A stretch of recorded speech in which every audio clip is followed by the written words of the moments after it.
contaminazione delle acque destinate al consumo umano e delle matrici ambientali, a tutela dell'esposizione umana diretta o indiretta agli agenti inquinanti.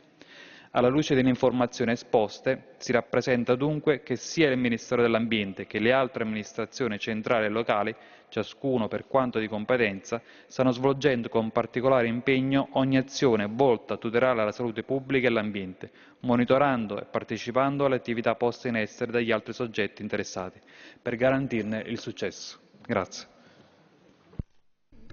Grazie a lei. L'onorevole Businarola ha facoltà di dichiarare se sia soddisfatta per la risposta alla sua interpellanza. Prego.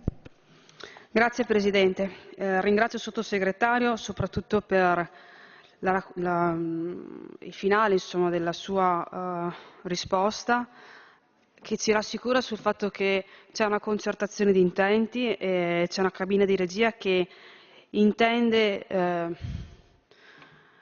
prevenire, bloccare, cercare di risolvere un problema che da 30 anni inquina le acque del Veneto, è entrato nel sangue dei veneti e solo da pochi anni è agli onori delle cronache invece.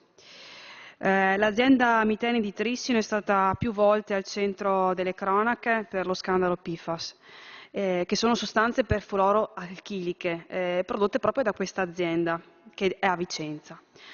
Sono state ritrovate nelle acque distribuite dalle reti idriche e nelle falde, nei fiumi e nei canali e sono ritenute gravemente nocive per la salute. Sono interferenti endocrini, cioè vanno a sostituirsi, il corpo li confonde con gli ormoni e si sostituiscono agli ormoni e sono potenzialmente cancerogeni. In quasi 30 anni hanno contaminato un'area vastissima del Veneto, 150.000 km². In 3-4 province, parliamo della provincia di Vicenza prevalentemente, quella di Verona, Padova e Rovigo. Parliamo di un rischio di contaminazione di circa 300.000 persone. Sono sostanze collegate a patologie importanti che colpiscono il fegato, i reni, la tiroide, il cervello e non solo. Di questo sono estremamente preoccupati i genitori dei ragazzi che sono stati sottoposti a un monitoraggio e che ha dato risultati parecchio allarmanti sui ragazzi sedicenni, quindi minorenni. Questi genitori si sono mobilitati nel corso di questi ultimi anni in associazioni e chiedono una risposta immediata alle istituzioni. Una risposta che doveva essere tempestiva anche in forza di un'emergenza che non è stata bloccata subito, non è stata bloccata la fonte dell'inquinamento. Per questo io chiederei anche al Ministero un impegno, che comunque ho già fatto presente, in futuro, adesso per questa emergenza cerchiamo di lavorare, però per il futuro di mettere dei limiti per queste sostanze. L'importante rivista mondiale del settore, il Journal of Clinical Endocrinology and Metabolism, pubblica i risultati di un'indagine condotta dal gruppo di ricerca dell'unità operativa complessa di andrologia e medicina della riproduzione dell'azienda ospedale dell'Università di Padova, coordinata dal professor Foresta in collaborazione con il dottor Andrea Dinisio del Dipartimento di Medicina dell'Università di Padova, da cui risulta la scoperta del meccanismo inibitorio dei PFAS che si legano al ricettore per il testosterone. I medici hanno quindi dimostrato questo, riducendo di oltre il 40% l'attività del testosterone.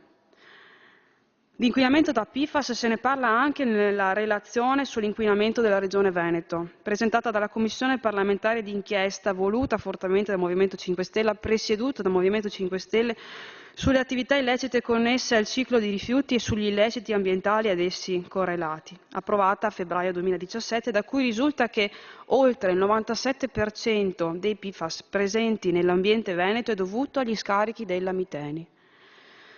Analoghe le criticità rilevate da un monitoraggio indicato dalla Unione Europea o dai rilevamenti di ARPAV Veneto, senza dimenticare che la Miteni dal 2014 al 2017 è stata autorizzata anche al trattamento fino a 100 tonnellate annue di rifiuti chimici pericolosi contenenti il Genix, che è una sostanza, come possiamo dire, insomma, un'evoluzione del PFAS che comunque è altrettanto pericolosa e con possibili esiti cancerogeni.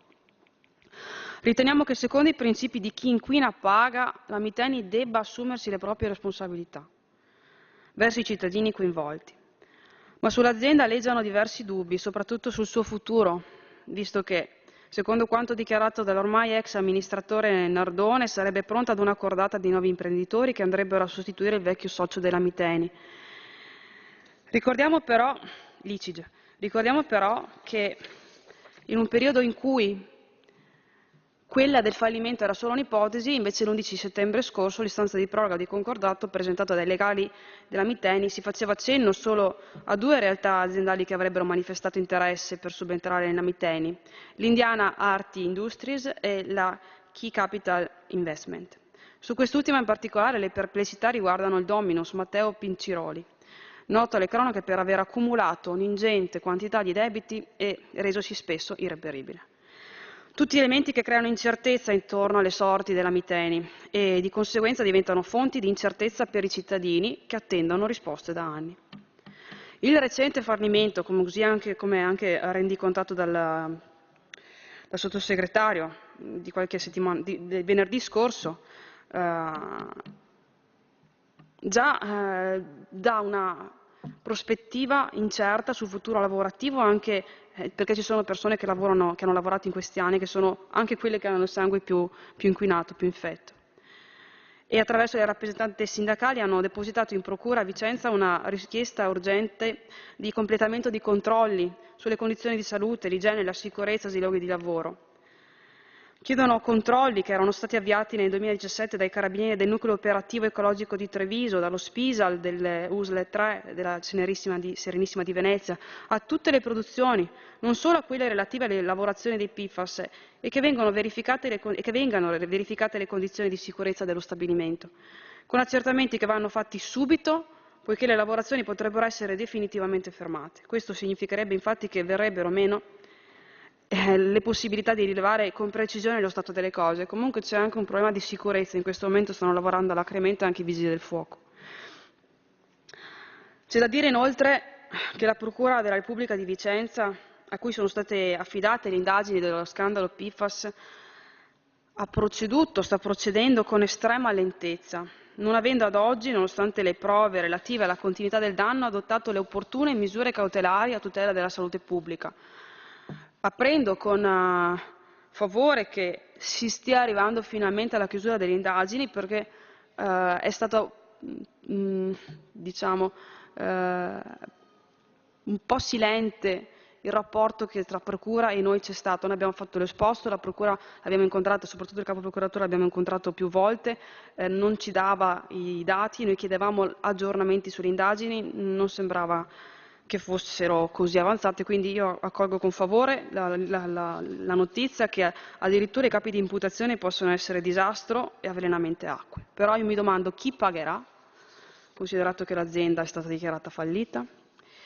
Per la lentezza delle indagini, secondo noi, insomma, noi abbiamo presentato, e anch'io sono uno dei presentatori di un esposto al CSM, perché valuti l'attività della Procura, e abbiamo chiesto che le indagini vengano avocate alla Procura della Repubblica di Venezia. Con questa interpellanza abbiamo chiesto al Ministro di intervenire con urgenza, la risposta c'è stata, la vicenda si protrae da troppo tempo e pensiamo che sia giunto il momento che la Miteni si assuma le proprie responsabilità nei confronti della comunità, dei cittadini, che da una trentina di anni ormai sono a rischio contaminazione, così come il territorio, quello veneto, la cui salvaguardia rappresenta un'altra priorità. Chiediamo un intervento mirato anche a reperire adeguate risorse economiche e finanziarie che sopperiscano alla cronica carenza di fondi lamentata nel settore giudiziario, così come faremo, da garantire un migliore funzionamento delle attività processuali dell'operato degli organi competenti.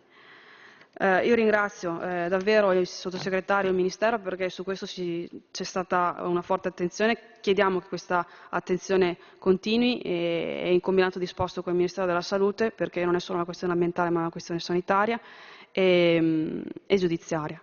Da parte della giustizia, insomma, stiamo facendo delle grandi attività, la prospettiva è di assumere del personale che possa anche velocizzare delle procedure, delle indagini come questa, che sono durate troppo e soprattutto non sono stati presi i provvedimenti che dovevano essere presi. Grazie Presidente, grazie ancora. Grazie a lei. Dovremmo ora passare all'interpellanza urgente numero 280 dei deputati Buonpane ed altri. Avverto che su richiesta dei presentatori e con il consenso del Governo lo svolgimento dell'interpellanza è rinviato ad altra seduta. Passiamo quindi all'interpellanza urgente numero 281 dei deputati Vitiello e Sciulian, concernente iniziative di competenza anche normative volte a contrastare l'aggravarsi della situazione ambientale dell'area del fiume Sarno, anche prevedendo la reintroduzione del relativo bacino idrografico tra i siti di bonifica di interesse nazionale. Chiedo all'onorevole Vitiello se intende illustrare la sua interpellanza. Sì, prego. Grazie Presidente. Si sta verificando in quest'Aula in questo momento una strana alchimia, perché è la prima volta che ho la forte sensazione, anzi la certezza, che i contenuti di questa discussione, di questa interpellanza, sono ben noti sia al Presidente che al Sottosegretario Micillo. C'è tanta campagna in quest'Aula in questo momento e so che conoscete benissimo i problemi di quell'area e del fiume Sarno. A questo devo aggiungere naturalmente la soddisfazione di poter riferire tutto questo a chi ha sottoscritto